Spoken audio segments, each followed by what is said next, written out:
Okay, welcome back, Sir Jason, the resident guru in all things mortgage. Right.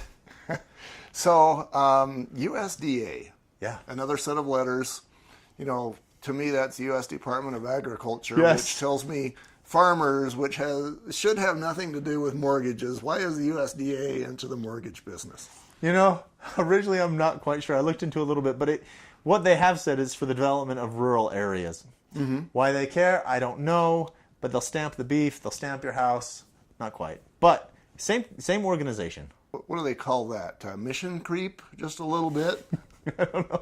You start out making hamburgers, and next thing you know, you're making sofas.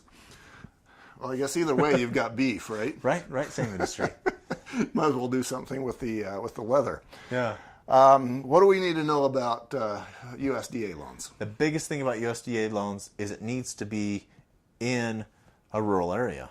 Mm-hmm. So they call them rural loans. And rural meaning that it is shaded a particular color on the USDA map. Exactly.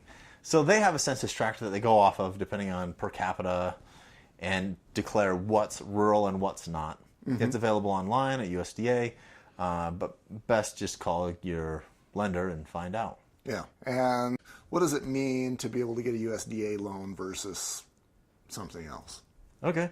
Well, so these are my favorite loan for the people who aren't veterans. Right. So there's a funding fee, mm-hmm. and there is a guarantee fee. In essence, mortgage insurance, but it's not mortgage insurance. They call it something else. Right.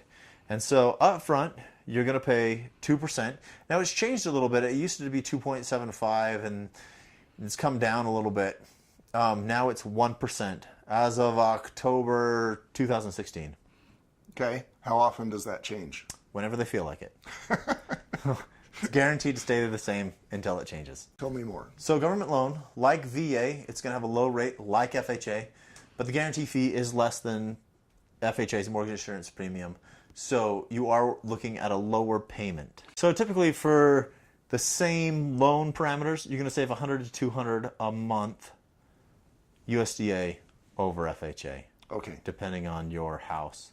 Now, USDA is interesting because they don't set a loan limit, but they do set income limits. So in addition to living in a particular place, you can't make too much money.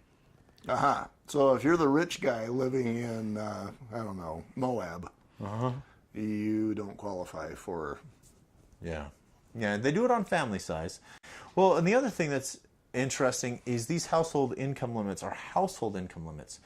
So if Joe's getting the loan and he makes so much a year, and his wife Jill is going to live in the house and she makes so much a year, that's meshed together. The more interesting thing is if Mike, the college student they're subletting a room to, makes money, that's supposed to be declared as household income. Oh dear. So you can only let poor people into the basement.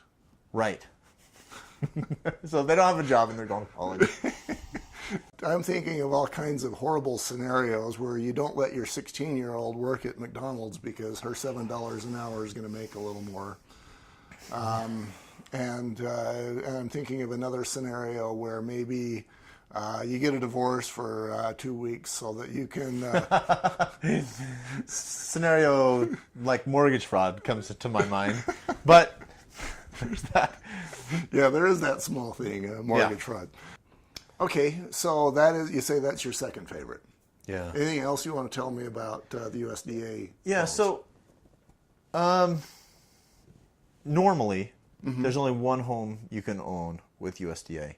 There are some extenuating circumstances where you had to leave another faraway place to come to a rural place, and you can have two loans by exception. These are reviewed by USDA. So you want to check with your lender before you do that. So I know a guy, as the home inspector, I know people who, of course, buy and flip and keep houses as what they do. I know one guy, for example, who owns, last I heard, about 7 or 8 different homes. And that's just what he does, and it works quite well for him. But you say that you can only get one USDA loan. So for assuming that he has one of those, all the rest of his would have to be... And they wouldn't be, I don't know if he's a veteran, but they probably wouldn't be VA either. So those would have to be conventional. Yeah, they would have to be another type of loan. So the first one actually could be USDA because they don't want you owning other properties. So the third or fourth house couldn't be a USDA loan. It'd have to be the first one occupied as his primary residence, and then he could go venture into different loan programs from then on out. Maybe he's living in, I don't know, Salt Lake City, and he wants to buy a home in Salina. He wouldn't qualify unless he's getting rid of the first home. Correct. So the other thing, USDA has an upfront and a monthly. That monthly fee charged by USDA stays for the life of the loan. It's minimal, but it's there. And generally, what kind of fee are we talking about? It's 0.5%. And that's for the life of the loan. Right. So again, he's buying maybe a $250,000 house. 0.5% is going to be, what, $1,200? And then that's going Divided to by be 12, so $100 a month in there. Yeah. Typically, it's on the USDA loans I'm doing, it's 50, never quite makes it 100, because while there is no loan limit cap, there is an income cap. And so they just don't qualify to buy the higher homes. So they don't need a loan limit cap. So it might make sense once they've got that house paid down a little to get rid of that $100 a month and just refi some other way. Could be. The one good thing that USDA has is that the rates are lower. And so typically, even though you're eliminating the guarantee fee, the rate would be high enough that it wouldn't be worth it. Oh, okay. So you might as well just stay there and Stick with it. keep paying that extra $100 a month until you're done.